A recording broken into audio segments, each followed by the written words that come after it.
yo les iba a proponer, como quedan pocos minutos ya para concluir el debate, que preparen todos una intervención final, si quieres un poquito más larga, Omar, que has intervenido menos, pero quería además hacer una observación, si preparáis eso con las precisiones que queráis hacer, una observación de espectador. No hemos hablado apenas de Cataluña y ya me preocupa, porque estamos casi por llamar a urgencias. ¿Qué pasa aquí que nadie habla de Cataluña? Pero sí le quería pedir un momento, que lo sé desde el principio o desde el minuto 10, pero no he querido, digamos, despistar el debate donde estaba.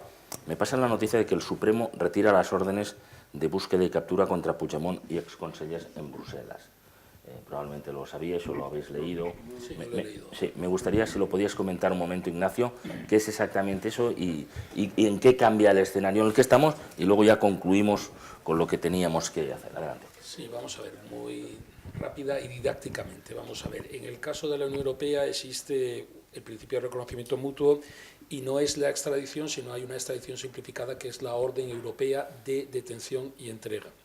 Esta orden, a pesar de que hay un reconocimiento, una armonización de legislaciones entre los diferentes estados, exige, entre otras cosas, que haya la doble incriminación. Es decir, que los delitos por los que se pide la entrega de un ciudadano español en Bélgica, en este caso, estén también dentro de la legislación penal belga.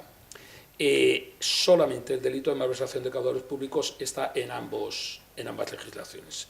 Por tanto, lo que ha decidido el Tribunal Supremo es retirar esa orden europea de detención y entrega a fin de no limitar la investigación para el señor Puigdemont y los otros exconsejeros al delito de malversación y que quedara sin poder investigarse y, en su caso, enjuiciarse rebelión, sedición, prevaricación, desobediencia. Entonces, simplemente es la estrategia que ha optado el Tribunal Supremo. Evitar que se limite la investigación, porque en el caso ese solo se entregaría a España al ciudadano Puigdemont y solo podría ser investigado y enjuiciado por malversación de caudales públicos, y de esta manera, al retirarlo, pues lo que va a cursar simplemente es una orden internacional de detención. Pero cambiará el escenario en lo que está previsto, lo digo para la decisión que tiene que tomar el juez belga en los próximos días. Evidentemente ya el juez belga ya no tendrá que tomar ninguna decisión, porque en el momento en que el Tribunal Supremo desiste de esa petición, pues ha decaído la petición, con lo cual el procedimiento se archivará sin más. ¿Y eso quiere decir que pueden volver cuando crean conveniente? ¿O cómo? Bueno, siempre podía volver cuando quería. Ahora la cuestión está en que fuera de Bélgica, bueno, si en Bélgica quiere, tendría que volver a presentar otra orden europea de detención. Si regresa a España, en todo caso será detenido. Y si es en otro país, pues habría que iniciar la orden europea de detención. Si se va a América Latina, sería la extradición o la orden europea de detención. En fin, lo que se espera de todas maneras creo que es que el señor Puigdemont regrese a España en cualquier caso, sea para ejercer como diputado, porque es previsible que obtendrá el acta de diputado, y en su caso, si gana las elecciones y se somete a la sesión de investidura de presidente del gobierno, pues para presentarse al Parlamento. Bueno, si les parece, cerramos ese paréntesis, vamos con los últimos minutos y con la última intervención. Había pedido la palabra Melissa Rodríguez y entonces vamos a hacerlo en el orden distinto al que lo hemos hecho al principio, por tanto de menor a menor, para recuperar el orden parlamentario. La representante de Ciudadanos, adelante. Totalmente de acuerdo con lo de que es necesario e indispensable establecer un marco competencial, porque eso nos ahorrará muchos de los debates que llegan a no llegar a ningún lado en el Congreso de los Diputados, cuando uno plantea una reforma y enseguida saltan, en este caso partidos nacionalistas, hablando de competencias en lugar de hablar de derechos y garantías para los ciudadanos. Entonces sí que es cierto que es indispensable que se establezca ese marco competencial, porque será mucho más sencillo no solamente legislar, sino aplicar luego todas esas leyes. Pero como resumen de todo lo que se ha debatido hoy, reforma constitucional sí, destruir lo que hay no, cogerlo como base y reformar aquellos aspectos que entendemos que la sociedad ha avanzado, véase vía derechos fundamentales, siempre garantizando que haya una ficha financiera para que se puedan ejecutar y sean totalmente viables. Regeneración política sí, reforma de las instituciones sí, basada en la independencia, la meritocracia y el progreso, porque es necesario para la salud de todos, y sobre todo lo que tiene que prevalecer es el respeto, el saber de dónde venimos y el saber a dónde queremos ir, y sobre todo también, claro, la generosidad que se tiene que tener en todos los acuerdos que se deban si queremos realmente pensar en país. Muchas gracias, Melissa. Eva tiene la palabra en representación de Podemos. Bueno, pues gracias de nuevo por organizar este debate. Yo creo que son muy necesarios estos foros y siempre viene bien para sentarse y para reflexionar un poco. Destrucción no, destrucción de lo que hay no. Volver a dejarnos pensar sí, sin miedo y sin líneas rojas, sin solo quedarnos con lo que podría ser y no fue. Sí, dejémonos la libertad de pensar y dejémonos la confianza de que somos ciudadanas y ciudadanos responsables, que lo son nuestros mayores, que lo fueron y mucho, y que nosotros, las nuevas generaciones, también podremos serlo y seremos capaces de llegar efectivamente a esos acuerdos de Estado que antes nos demandabais. Respecto a la cuestión de las competencias, que pedías que diéramos unas últimas notas, yo solo quiero traer aquí que este país es un país de países, que ya lo reconocía nuestra Constitución cuando dijo que éramos un país de nacionalidades y regiones, que lo reconocen la mayoría de los estatutos de autonomía cuando dice que son nacionalidades históricas, que solo hay 2 estatutos de autonomía, el de Madrid y el de Castilla-La Mancha, que no usan lo de histórico, pero no usan nacionalidad histórica, pero sí región histórica. Entonces, repensemos un poco esto, que no tengamos tanto miedo a que somos diferentes y que a la diferencia también habrá que darle soluciones comunes. Las diferencias a veces no pueden ser entendidas siempre bajo un mismo rasero. Yo creo que eso nos quitaría la maravilla que es la diversidad y que debemos estar orgullosas y orgullosos de eso, de ser un país que habla muchísimas lenguas. No hay que criminalizarlo, sino precisamente apoyarlo, respetarlo y ser capaces de entendernos efectivamente para construir un futuro juntas y juntos que vaya hacia un modelo de progreso y que sea capaz de cambiar los problemas que tiene este país, que sigue siendo la crisis, que sigue siendo y sigue afectando a muchísimas familias y que el Partido Popular hasta el día de hoy pues no ha sido capaz de resolver. Muy bien, la palabra a Omar Anguita, del Partido Socialista. Bueno, yo la verdad es que en esta última intervención voy a ser igual de breve que soy habitualmente, porque soy una persona, primero, que asumo que tengo muchísima falta de conocimiento jurídico y legal en muchas cosas, y sí me gusta tener las cosas muy claras cuando las digo. Yo la primera pregunta que lanzo, una vez más, ¿no se oye? Sí, se oye. La primera pregunta que quiero lanzar, y parece que al final del debate parece que es necesaria, yo lo digo, la pregunta es clave. ¿Se va a reformar la Constitución, sí o no? Y le pregunto directamente al Partido Popular. Porque llevamos hablando de este tema y parece que hay días que sí, hay días que no, por lo cual la pregunta es básica. ¿Se va a reformar la Constitución, sí o no? La segunda, venimos de casi 4 años en las que algunos han tachado a la política de casta y ahora hemos cambiado el mensaje hablando de la gente. Yo me pregunto, ¿cuándo he dejado yo de ser gente? O cuando estas personas que están aquí delante han dejado de ser gente, o los magistrados, o los políticos, los concejales, los diputados. Quiero saber cuándo han dejado de ser gente, o cuándo yo, que soy el único de los 3, de los 4, que no me dedico profesionalmente a la política, he dejado de ser gente. Yo no trabajo en la política, no cobro un solo euro de la política, y eso no me vincula a ser mejor que una persona que dedica su vida a la política. Yo sigo siendo gente y una persona que trabaja no es, en el Parlamento no es gente. Yo le digo, ¿cuándo es gente y cuándo deja de ser gente? Lo digo porque hemos desprestigiado nuestras instituciones por encima de nuestras capacidades los últimos 4 años. Y una vez que hemos entrado en las instituciones ya no son casta. Ahora es la gente que está dentro de las instituciones. No. Yo nunca he dejado de ser gente. Entonces, de verdad, cuando hablamos de que la Constitución tiene que ser creada por todos y todas, ¿qué quiere decir? Solamente los agentes sociales, no los políticos los agentes sociales. Yo me baso, y lo han dicho antes los magistrados, me quedo con ello, los pactos sociales. Y yo soy un crítico dentro de mi partido por los pactos sociales, porque no lo hemos hecho bien en algunos casos. Y me quedo con uno que casi sale, el pacto por la educación que inició el compañero Gabilondo. Me quedo con ese pacto, o ese casi pacto, porque se sentó con todo el mundo, porque puso por encima los principios de los agentes sociales y que estaban todo el día en el barro en esa materia. Y esa es la clave. Volvamos a tener un pacto parecido o volver a intentar algo como el que intentó el compañero Ángel Gabilondo. Y ya me quedo por la reflexión al final. 1. Las singularidades de nuestro territorio no son un problema. Es la riqueza cultural, tú lo has dicho antes, e histórica que tenemos como país. El día que veamos que la riqueza o la diversidad y las singularidades de los territorios es un problema, perderemos nuestra identidad como país. Segundo, ¿estamos de acuerdo en una reforma de territorio? Lo han sacado antes los compañeros. Sí, y el Partido Socialista lo dicen claramente. Queremos un Estado federal. Queremos una renegociación de las financiaciones. Hablábamos de las competencias, de marcar por la Constitución las competencias de todas y cada una de las federaciones o comunidades autónomas. Hablábamos de un modelo de Estado, tú lo has sacado. Yo no tengo ningún problema en preguntar a la gente qué tipo de modelo de Estado queremos. No tengo ningún problema, ninguno. Y que tengamos muy claro que en el 2017 que tengamos que estar debatiendo si la sucesión de la corona es un hombre o una mujer, a mí me parece un atraso. Ese es mi punto de vista.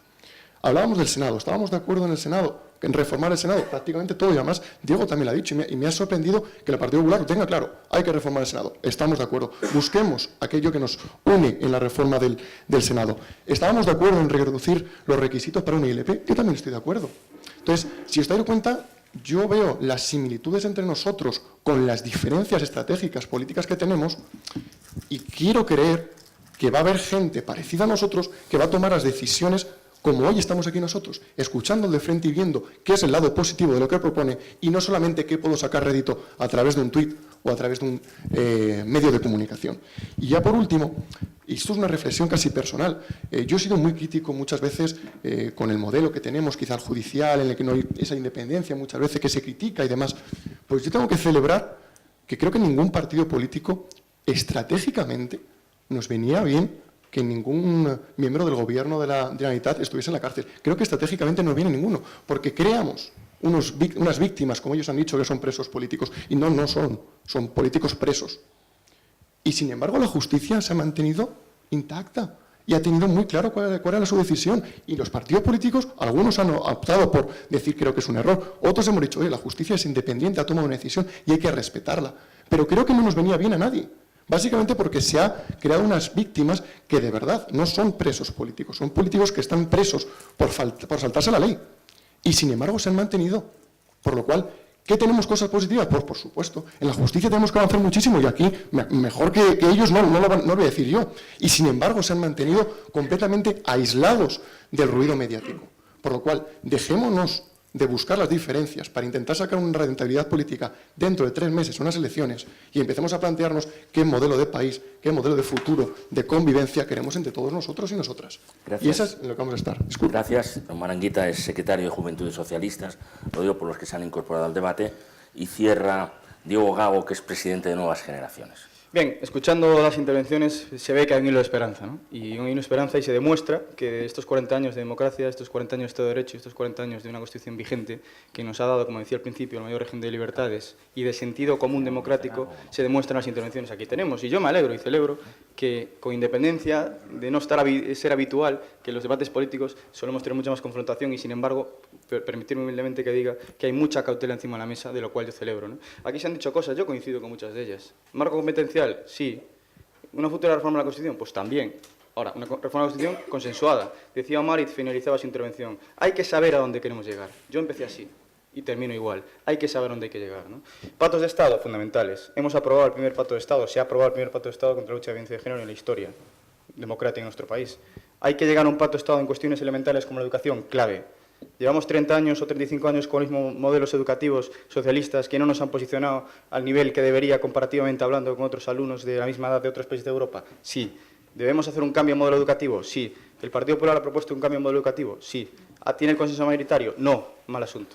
Pero hay un modelo nuevo que intenta mejorar los 30 años de modelo educativo que hemos tenido en nuestro país, que, como decía, que no han funcionado. Hemos hablado de más cuestiones que yo creo que son elementales, he enumerado varias. Tampoco se ha hablado de la eliminación del principio de la pena de muerte, por ejemplo, que está recogido en la Constitución. Bueno, pues a lo mejor también hay que eliminarlo de la Constitución, ¿no? Es decir, quiero decir con esto que aquí se han hablado muchas cuestiones. Está recogida la Constitución en ámbito militar. Eso es, en ámbito militar únicamente. Que yo sepa. Eso es, así es. Concretamente, con procesos de guerra, quería decirlo textualmente. Bueno, pues efectivamente, ese principio probablemente yo creo que ya hay que eliminarlo. En definitiva, que hay que hablar de la Constitución con cautela, hay que hablar de la Constitución pensando en el futuro, hay que hablar de la Constitución sabiendo dónde queremos llegar. Y yo creo que hay cuestiones elementales que aquí se han puesto encima de la mesa, de las cuales al menos 3 grandes partidos políticos estamos de acuerdo, que representan a la mayoría de los ciudadanos, y por tanto es un principio de singladura que va a permitir reformar y actualizar una Constitución que yo creo que es necesaria. Por lo tanto, tranquilidad, pero hilo de esperanza de que esto se va a hacer con cabeza y con el apoyo también de los jóvenes. Bueno, muchas gracias a todos por haber venido. La fecha era la ideal porque mañana saldría la Constitución. El lugar es... Muchísimas gracias de nuevo, Paloma Secrelles, porque aquí es donde se han hecho los grandes debates y efectivamente captar este ambiente de esperanza, como decía Ramón, y creo que ha subrayado todo el mundo, las posiciones, la energía de los jóvenes en esta dirección, pues yo creo que nos hace pensar que probablemente y naturalmente esto tiene solución. Ahora lo que se trata es de que cada uno lo cuente en su casa, ¿no? Y se trata de que cada uno empuje en su casa, porque ese es el objetivo que nosotros tenemos y el propósito que tenemos en Sociedad Civil por el Debate, empujar a los políticos a que tomen decisiones. Yo no sé si hace falta 6 meses para sentarse en la Constitución, pero hombre, aceleren, porque los problemas están ahí y las reformas del país no pueden esperar eternamente y por el camino se van cayendo los derechos de muchísimas personas. Y naturalmente que es complejo, que no se puede hacer con precipitación, que hay que hacerlo con tranquilidad, con cabeza, ya estamos todos de acuerdo, pero hagámoslo, porque si no lo hacemos, entonces no estaremos respondiendo a lo que realmente la sociedad espera de vosotros y que espera de todos nosotros. Quiero decir simplemente que Iñaki Gabilondo, cuando celebrábamos el segundo aniversario de la Constitución de Sociedad Civil por el Debate, en una intervención extraordinaria en el Senado dijo: hay que tener muy en cuenta el poder transformador que tienen los políticos en la sociedad. Hay que recordarles el poder transformador que tienen. Eso es lo que estamos haciendo aquí, diciendo estas ideas, esta relativa proximidad, esta coincidencia en que no tienen que haber líneas rojas, por lo menos casi de forma mayoritaria, esta esperanza que subyace de este debate tiene que trasladarse después a textos y aprobación, porque si no es realmente extraordinario, lo ha dicho Ramón al principio, que el cambio de la sociedad haya permitido la entrada de nuevos partidos en el Congreso. Seguro que la sociedad española, cómo no, está mucho mejor representada ahora, pero tiene que ser para que se aprueben cosas. Si luego no se aprueban cosas, si todo queda igual, como cuando había mayoría absoluta, o cuando había bipartidismo, o cuando había lo que sea, entonces no hemos avanzado nada. No vale con que se entre. Se necesita acordar, se necesita resolver. Y a eso, desde la sociedad civil, en la mínima representación que nosotros tenemos, además de agradeceros enormemente la presencia, os invitamos a que pongamos esa energía necesaria para que alcancemos acuerdos pronto, vía pactos de Estado, vía reforma de la Constitución o en cualquier otra dirección, para tener sencillamente un país mejor. Y a todos ustedes muchísimas gracias por estar aquí, por acompañarnos, y a los medios de comunicación. Muchas gracias. Gracias, señor. Muchísimas gracias a todos. ¿Perdón? Bien. Sí. Júntense un poquito.